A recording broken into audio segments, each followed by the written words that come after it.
Good morning, Facebook. This is Sylvia Randolph coming to you again from Safeway. Talking to you this morning, child advocates and those of you who care to even find means and ways to become involved with children in the foster care system, as well as those that have been or will be or are put on the rolls for adoption. One of the things that I wanted to stress this morning is that much of the research that I've been doing has definitely focused in on many of the problems that I have addressed in my case. Research that has definitely spoken to the fact of matter where the Department of Social Services, in its ability to actually perform the process of ensuring that children are safe and that families are safe, dealing with the matters with the judicial system, dealing with the matters of the courts and the lawyers.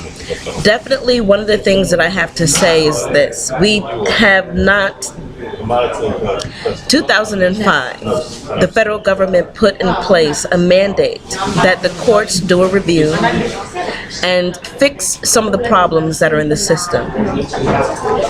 Well, research has shown that since 1976, they have been dealing with the issues of the foster care system, as well as the judicial system, as well as the role that lawyers are to play within the system as it pertains to the relationship between the courts and the family.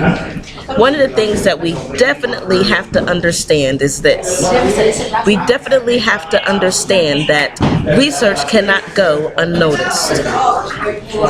4 decades of research has found itself still in our courtrooms, finds families still hindered by the fact of people's neglectful ways and means.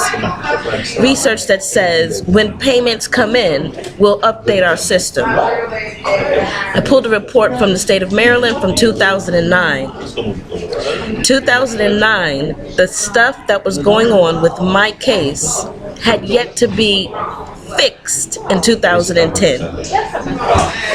It's a very sad state of affairs that a woman finds her family torn apart because of a system failing to update its technology in order to be in tune with the federal government's mandates for reporting to ensure that children are truly safe and sound.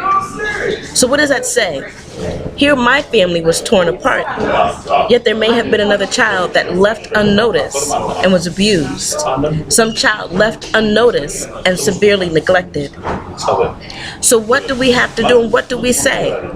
My reporting system that I pulled together, pulling it together saying this is how we assess the measures of what's going on in our system and how to make things better. My reporting system doesn't say how many children are in the foster care system, doesn't give national standards for African American kids and this, that.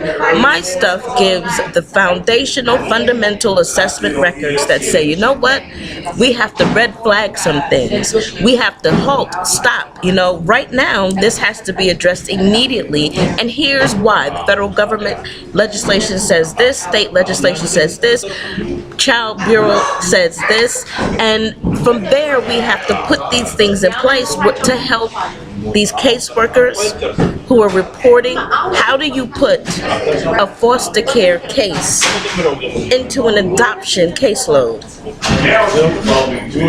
These are the kinds of things that I'm finding in terms of what was happening in 2009.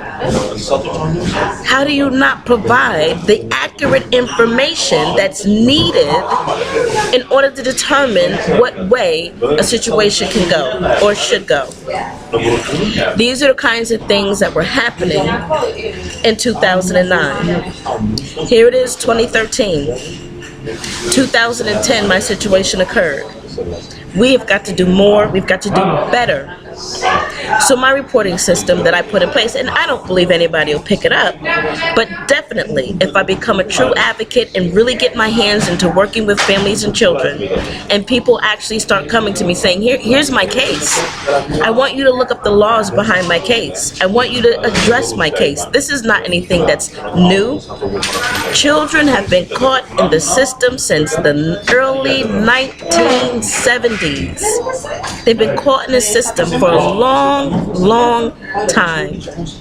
And it is now time that we begin to apply the measures where they're supposed to be.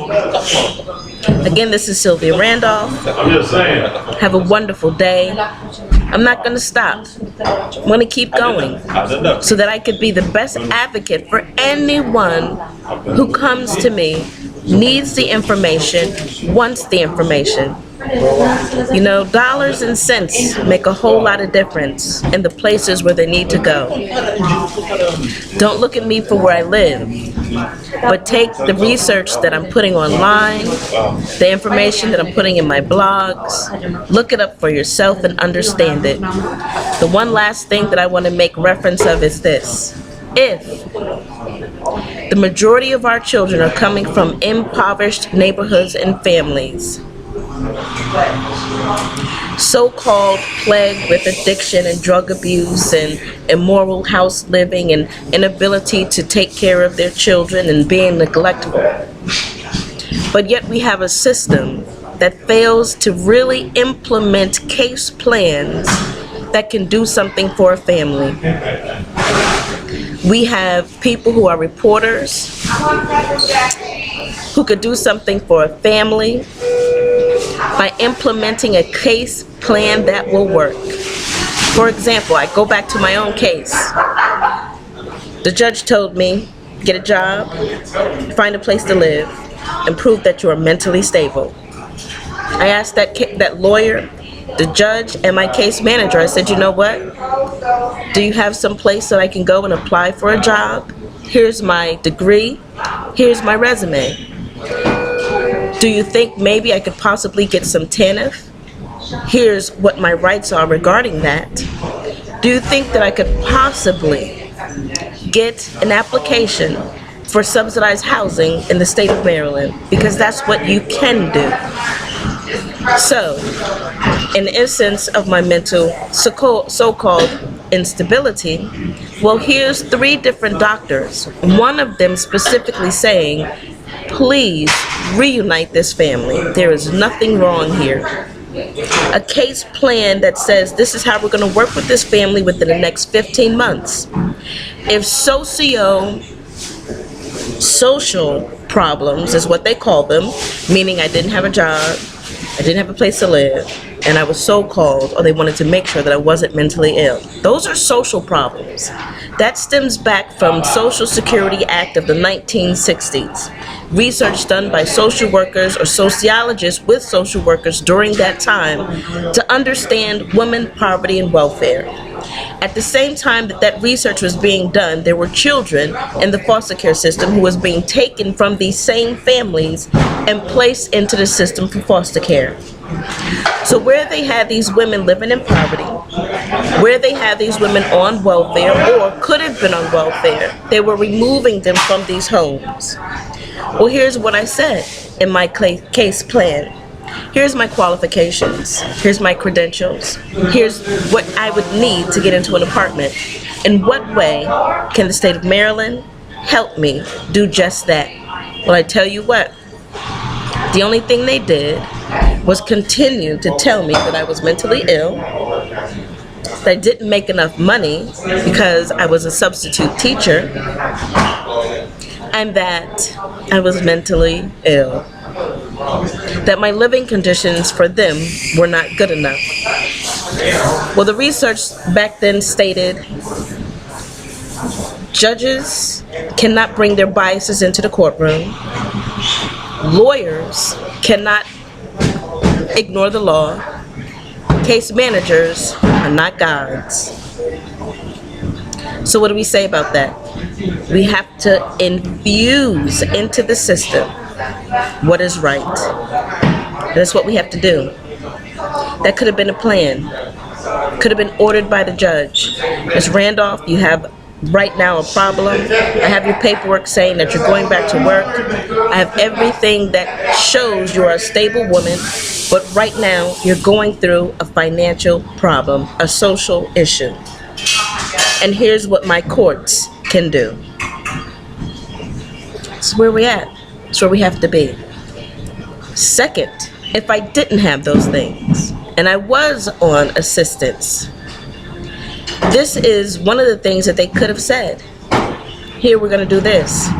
We're going to connect you to a life skills worker, get you in some job training and career development, get you into a nurse's aid program. We've got 15 months to work this out. 15 months to work this out. In a 6 months time, you can have your certification, become an aide, come back to court. During that time, you have visitation. We get your apartment. If it's in bad conditions, we ask for that housing management to go in there, fix that apartment up, ensure you've got a working refrigerator, working toilet, a bathtub that's functioning and not rusted out. Make sure that your home environment is safe for your children. There's no nails rusted. There's no broken panes. There's none of these things. There's bars on the windows. We're going to ensure that what we give you will provide you an environment where love and peacefulness, but most of all, mothering can happen by assisting you with the resources that you would need. So in 6 months, we come back to the table. You finished your degree, you have an interview, and now your apartment is in a livable condition. You're not on drugs, you don't drink, you smoke, you don't use any other things but just tobacco. Now we bring that back to the table. Your child's not being neglected and she's not in a harmful environment. 6 months later, it's 12 months. Now we come back. Visitation has been wonderful, beautiful. Your daughter has been to the apartment, loves it. Her room is wonderful. Everything is great. We close the case out with the family reunited back together. That's called dealing with our issues of poverty and our children who are impoverished, who are in the system, that have been taken from their mothers, because most of them are African American, single women, just trying to take care of their kids. Let's do a little better.